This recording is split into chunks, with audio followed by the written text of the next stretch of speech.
If I'm swearing too much, Richard's gonna stop smiling at me. Really awkward cut. Yeah.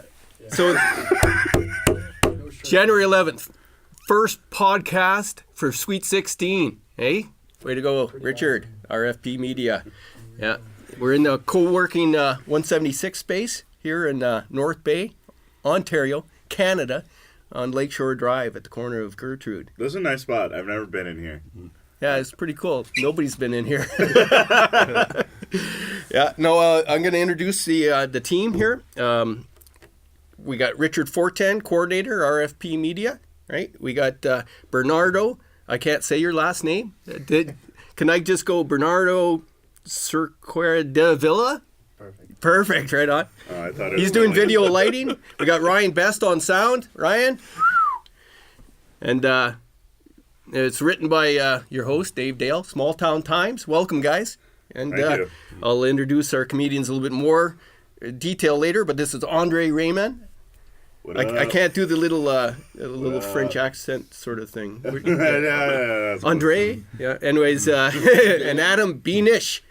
Right. Welcome. Thank you. Right. You gotta speak up, man. I'm sorry. Yeah, we're not. You don't I have don't to know worry how about much being. to We're not going to be project. afraid of you, just because you're big. Right on. So I did my welcome here, and I got one more thing I want to make sure I say.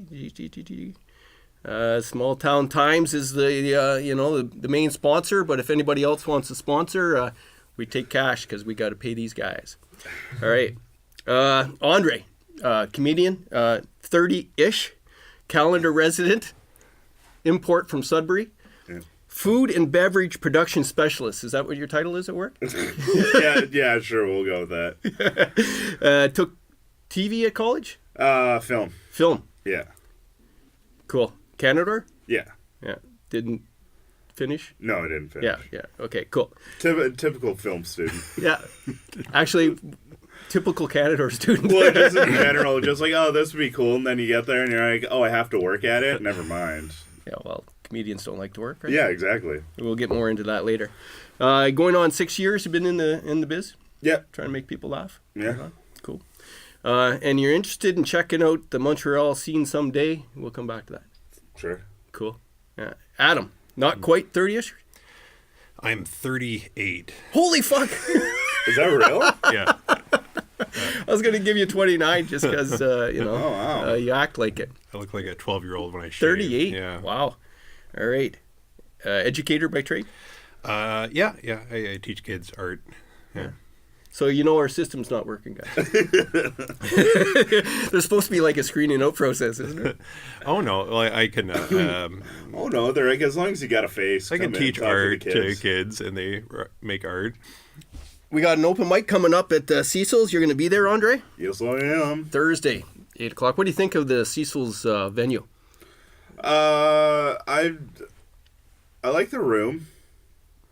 It's like the seating is a little dispersed for my likes, so like the crowd attention doesn't really get focused towards. Half of them were just the finishing their stage. meals. They weren't there for the comedy, right? Well, yeah, and yeah, that's the thing too. Like, I don't know how many people actually go there for the show versus like this is just a dinner thing. Because like every time I do like a show at the Raven, I get the same thing too. Like the amount of people who come in, and like I'm like, it's gonna be like 50. We're doing a show, so there's gonna be like a $10 cover, and they're like, we're just here to eat, and it's like, well, I can't. Yeah. Like, what, I'm gonna just give you a free show just because you wanted a burger? Like, I can't do it. And then they get mad. And I'm like, well, I'm providing the business a service by bringing other people in. So It's kind of funny. It's a weird balance. I know the last show we had at Cecil's, Eric Bowman there. He thought he'd do some crowd work, remember? And we had there was a big long table of the Calendar dental hygienist there having a Christmas dinner. yeah. And he figured that was a good night. He wanted to work crowd stuff, right? Well, they didn't want to have nothing to fucking do with him. Oh. Right? Nothing. Like, they ignored him, and then you got pissed at them, right? But it was a real balancing act because, people aren't, not everybody's there for the show. Well, no, yeah, and that's yeah. And some people who are there for the show, they order some meals. Don't bug them when they're eating. Oh yeah, for sure. Yeah, and that's the thing too, and that's something that I find comes with experience. You know, you start to learn when and where to pick your spots, when to go in the audience too. Yeah.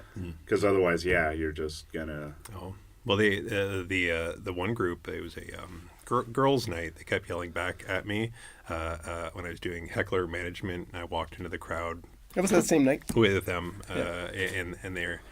I was trying to talk about Care Bears. It wasn't going well because no one can hear me ever. I don't know how to use microphones, but your failed college would have helped me maybe with that. Well, yeah. It's part of the learning thing to use the mic right? And Oh, yeah, absolutely. It really is, and sometimes that sound system doesn't quite work right. No, absolutely not. Yeah, it can be tough. We had a few mics. I like the Thursday night though. Oh yeah, Beats the hell out of Tuesday. The Fox isn't bad. It was great that it was there, but the Tuesday sucks. right. I think it's a hit and miss thing. Yeah. We have a crowd if they're there for it. Then They just let you out of the asylum from Sudbury. What were you talking about? My buddy Ryland runs a room in Sudbury at a bar called the Asylum. It's, if you've never been, it's very off-putting on site, because it's this very nondescript building. It looks like kind of like a 3-level building, but the bar's in the basement. You go down into this basement, and it's this like really like dive metal bar. Yeah. And like there's like a jail cell in the corner, and it's all dark and stuff. So like, unless you're there for a very specific purpose, like, I'm sure people have walked up and been like, "Oh, wrong place." But yeah, no, he runs a show there. So last Tuesday, he does them twice a month, which I think is cool. That's good for them. And I've actually had the opportunity to go out. I usually never get Tuesdays off, so I was like, "Oh, fuck it, I'll go." And it was super fun. I hadn't been there in I don't think I played Sudbury in like a year or something like that. And you won. I did. What'd you win? I won a spot on a showcase show next Saturday. Oh, where?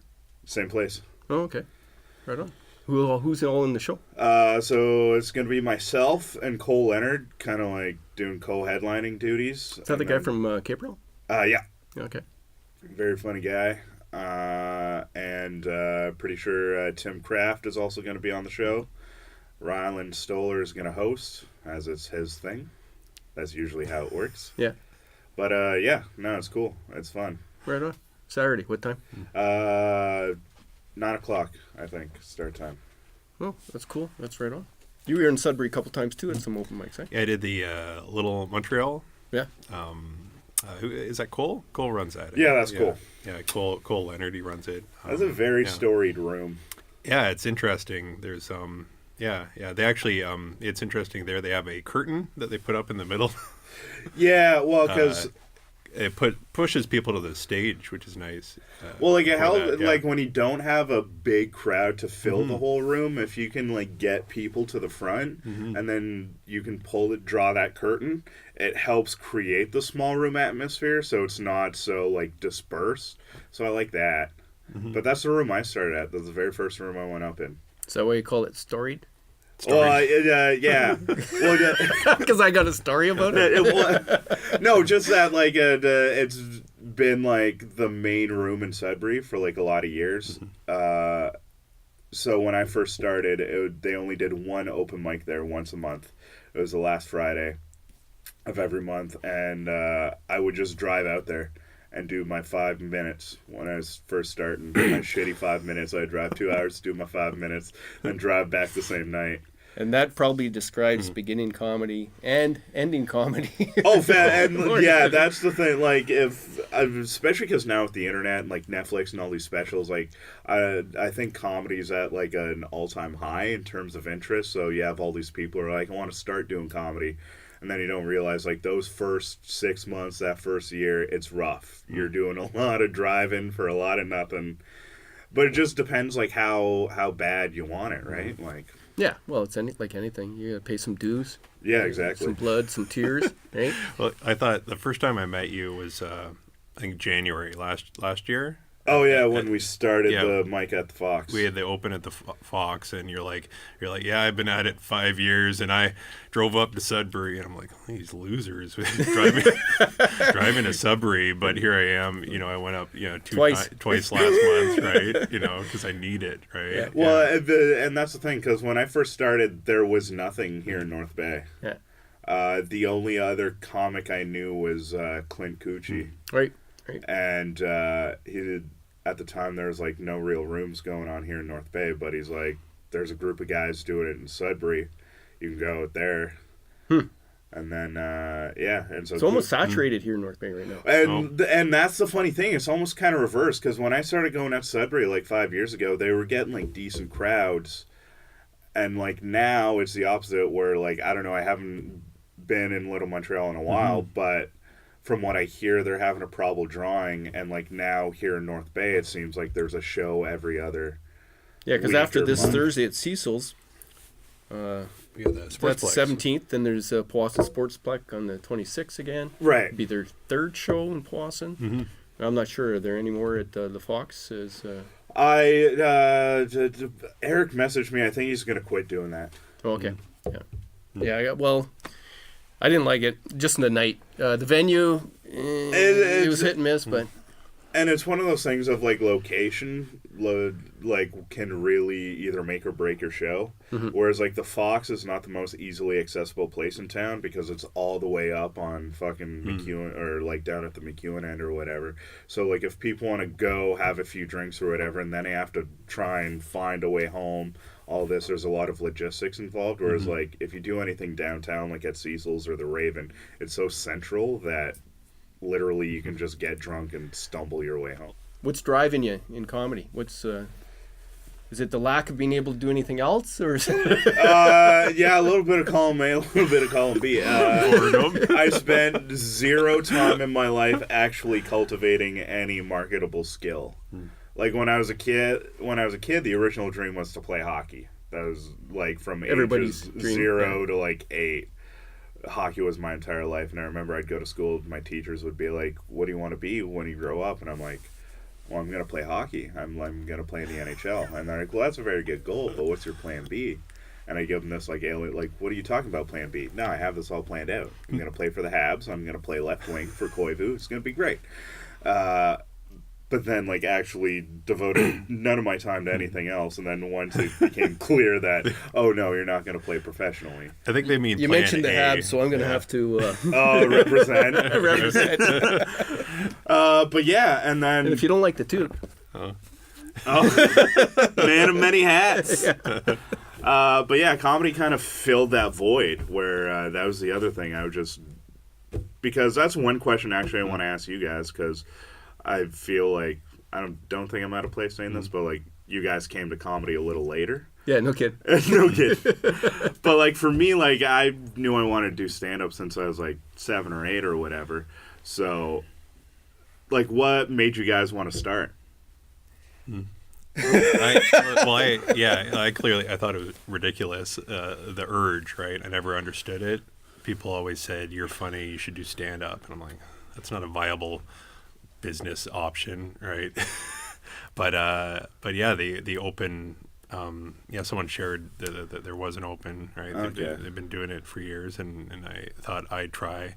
It wasn't a weird bucket list thing or anything I needed to do, but I really liked the performative aspects, and it was more interesting writing than I was doing, like the long form comedy. Okay. So like that really got me interested, right? And I'd like be obsessed with building bits and sets and things like this, and it was a lot easier than or a lot harder than other things I was doing. Like, Right. Like I was doing my comics with one How long have you been one doing the joke in a cartoon picture. comics? I've been working on that a few years now, like writing for it. The last year, I've been making them. What's it called? Office Clowns. Yeah. But I just released it last week. I shared it. Yeah, I think it was my Ronald Rump. He's the king of the clowns. Yeah, I like your think. political Yeah. stuff. It's good. But he, yeah. So I've been pushing myself to do that, but I'm very bored by it as well, and I'm like coloring it with crayons. So I'm just like coloring with crayons, and I find the writing for the comedy a little more interesting. Okay. You know, and the opens and the shows. You know, it's like it's my science lab to see Do you want to go on the if road? it works for comedy. Yeah. Yeah, I dig a road show. Like I have a number of sets that work consistently now and rework in a different venue in that. So I think I'd be into the road. Yeah. See, I don't want to go on the road. Okay. I don't have any inkling for that. Anyways, I don't want to. I got other things on the go that pay more, Yeah, see, and that's the thing. Like, but I want to try it. That's what I want to do. I wanted to try it because I've always loved stand up. I've always loved it. Even from a kid, I loved it. It's just and comedy shows, sitcoms like that. I've never been into it like a religion or anything like that, but it was on my bucket list kind of thing. Okay. Yeah, and I wanted plus I wanted to get better at speaking in front of people with a mic because I see myself emceeing type events, Right, and right. you know, throwing in some jokes and get more comfortable doing that.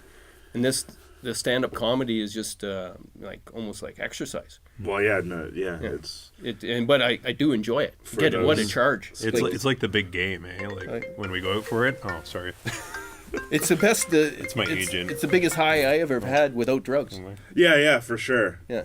Absolutely. Well, and because like for me, like I said, like I remember watching like just for laughs would be on the TV as a kid, and like even though I was probably too young to understand the jokes, there was just something about the energy of it all. Like it was just a guy with a microphone. Yeah. And he had a theater of 2,000 people just in the palm of his hand. Did you realize they were using laugh tracks so Control. much? Oh, did they do that at JFL? That's a real crowd. Just for laughs. There's a real crowd laughing, but I Yeah. bet you they insert some laughter. You think? I don't Yeah. know. Right? Yeah. For the That's show, some- sure. All these specials you see, they got laugh tracks, right? So it's kind of interesting. But yeah, and then so it was interesting because like by the time I got to high school, that was like my whole life was I would just go to school and then I would go home and watch every form of stand up that was on TV. Just for laughs, CTV had their Comedy Now specials. And then this is even reaching back a little bit back when they still aired comedy at Club 54. Yeah. Who was your favorite first one? Favorite first comic? I always tell this story. I always tell people Richard Jenny was the reason I wanted to do stand up. Was because I watched one of his Just for Laugh sets. I was probably in like 7th grade. And like the whole set was fantastic, but it was really this closing bit that it was the first time like I was like in tears laughing and like a punchline that had really snuck up on me, and it was a bit about how he thought first dates should take place at card tables instead of dinner tables. Right? And he's like, and each person writes their problems on the card and then just take turns playing them down, right? Yeah. And it would just be like, my dad came out of the closet when I was 4. My dad locked me in the closet when I was 3. You know what I mean? I'm completely narcissistic and self-involved. I am from Los Angeles as well. But it all builds up to this one punchline at the end where, you know, from the guy's perspective, he goes, you know, I think we should see other people. And then she goes, I'm schizophrenic. I am other people. And like the fact that I did not see that coming, and like I just remember laughing for like 20 minutes, and I was like, whatever that is, I need to do that. Oh, cool. And then by the time I got to high school, any idea of academics was at the window because like there was no school for that. Like no guidance counselor was going to Were be you a like class clown? Oddly enough, no. A lot of people ask me that. They're like, "Were you the class clown?" No, as a kid, I was very insecure, very shy, very quiet, just terrified. But yeah, no, I just always had this kinship with comedians. Like there were. Like I there was a lot of kids in my class like who would play guitar, like take music lessons and stuff, and very common to have like Jimmy Page or Eddie Van Halen as their heroes. But like for me, in ninth grade, like George Carlin, fucking Rich Pryor. Those were the guys for me. What would you describe as your style of comedy? Everybody has a different style. Right. It's funny because Adam mentioned storytellers. I was always a big fan of people who could like flesh out these long like narrative stories. Those were my favorite guys to watch. And I before I even started comedy, I always envisioned myself to be that kind of guy. Whereas like I'm not a joke writer, I'm a storyteller, but I'm not a storyteller because you think you are, and then you get on stage and you realize just how long a 5-minute story is. Especially when you're not getting the laugh, and you're like, well, I'm committed to this now. So, I don't know. Observational, like Seinfeld, if he allowed himself to swear, I guess, Okay. Yeah. would be my style. It's very just, yeah, I just notice things and go, that's weird. And then just try and deconstruct it. I have a new 5 minutes about zoos. Oh yeah. Yeah. Right on. Which is Looking forward to interesting hearing because... eh? Make us laugh. Well, no, and it was interesting because the whole topic about zoos, which is funny that because I did it at the asylum this weekend, it actually worked very well, which I was surprised because I only wrote it as a writing exercise. I never intended to put it in my act. I was like, I'll just do it as a writing exercise just to get the joke writing technique down. Just pick a topic and just start writing jokes about it. And then I started, all right, well, what about zoos? Okay, but people go and pay to just look at animal shit. That's weird, this, that. And I started breaking it down. And then I remembered a school trip we took when I was in like 3rd grade to the Earlton Zoo. I don't know if anyone knows that Earlton had a zoo. I don't even think the people of Earlton knew they had a zoo. They enclosed all the animals that couldn't escape. That's what they did. And I was like, oh, well, that's a funny story. And then it all just started coming together. And I was like, oh, this was like a thing I can do now. And it kind of went into the act. So Did you write on stage or before? no, that was something I wrote completely 100% off stage. There was a couple things that I was able to kind of riff in the moment because I had put in the work beforehand. Like I kind of laid the foundation, and then so by the time I got on stage, I was able to kind of react to where the audience was reacting. And so I got a couple extra lines out of it, but no, that was something that mostly, yeah. How much work is off stage? A lot, most of it. Percentage. Tell you were telling a story about you're on the road. Oh yeah, with Jeff and stuff. Like, and this is to anybody who like thinks that like, oh, I can just do comedy and it be my job now.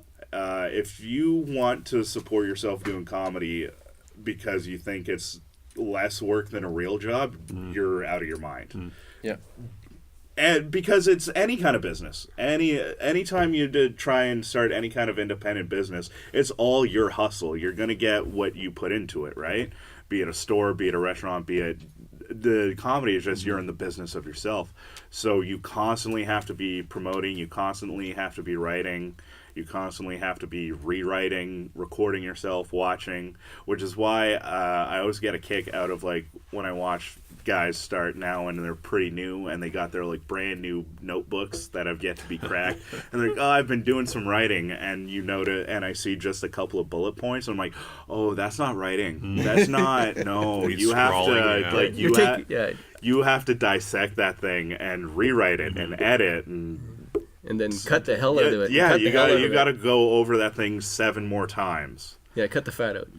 And so that's really like, yeah, the stage part, the performance part of comedy is probably only like 20%. And then you have to work on that too. Well, yeah, and then on top of that, and for anyone who's struggling or just is confused or I don't know, like the best way to get better, the more work you put in off stage into your writing, is gonna make the stage time way easier. Well, you have it. It's prepared, Well, exactly. Confidence, like the amount of people who start or go up and like are jotting down their set list 5 minutes before they're about to go up.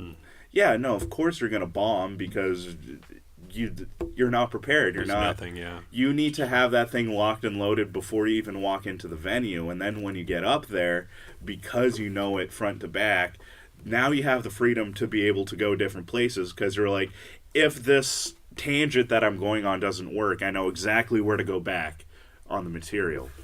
Yeah. So yeah, it's a lot of work. You gotta love it. It's one of those things. Work. You know, I always kind of like compare stand-up comedy to like S&M. You kind of have to have like that. You do. You kind of have to have that.